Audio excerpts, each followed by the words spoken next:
bright yellow, so it's common to create an alloy to strengthen it and alter its color. Copper lends a reddish hue, and brass helps the alloy melt more quickly than gold and copper would alone. Depending on the ratio, adding these metals produces 14 or 18 karat gold. They melt the mix in a crucible at 1010 degrees Celsius. Just 3 of these scoops are enough to make about 5,000 14 karat gold chains.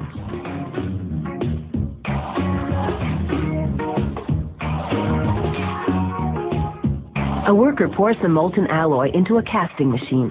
Water cools the metal to around 370 degrees Celsius, solidifying it. The metal passes through a round die, which shapes it into a golden rod that's nearly 2 meters long.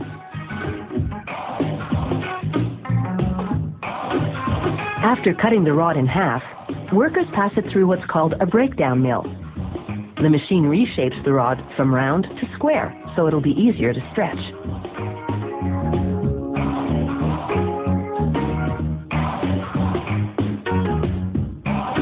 Next stop, a tandem mill.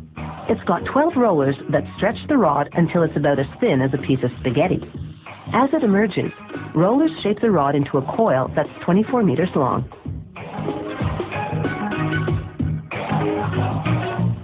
Workers soften the coiled metal in an oven. Then they uncoil and continue stretching what's now a wire by passing it through a die lined with industrial diamonds. To prevent overheating, the machine sprays lubricant to cool the wire while reducing it to the width of a human hair, its final size.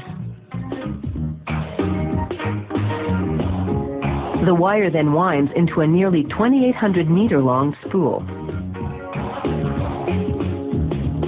Next, they unwind 32 of the spools and run the wires through another oven to soften them even more. Just in case you're thinking working here is a golden opportunity, you should know that security is very tight. Employees must pass through metal detectors before going home, and wearing jewelry to work is strictly forbidden. This machine makes what's called cable chain.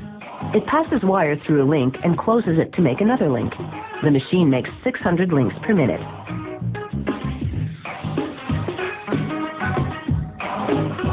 Here, a worker does a random quality check.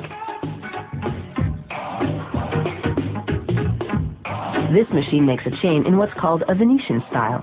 The wire passes through a channel where mechanical jaws bend it over a die to make a link with the preceding segment.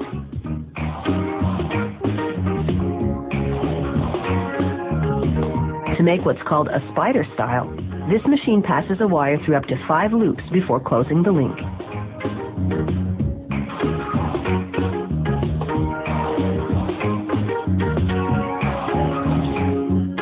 For a Figaro-style chain, this machine makes 3 short links before a mechanical arm moves the chain to another area to add 1 longer link. The arm then moves it back to add 3 more short links.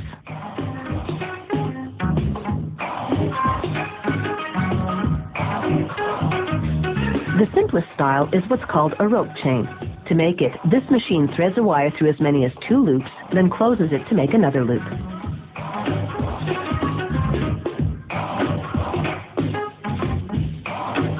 They coat the finished chains with a lubricating powder that prevents the links from sticking to each other during the next step, when they heat the chains to 815 degrees Celsius. This activates a soldering agent added to the metals earlier. It fuses the ends of the links to each other. This machine welds a link to a clasp on the chain. A tag indicating the gold quality goes onto the clasp. Finally, the chains go through 4 chemical baths, which thoroughly clean them. Then workers plate them with a layer of 14 or 18 karat gold. Plating gold with gold creates a more vibrant finish. After one last quality check, these chains are ready to dazzle their way to a neckline near you.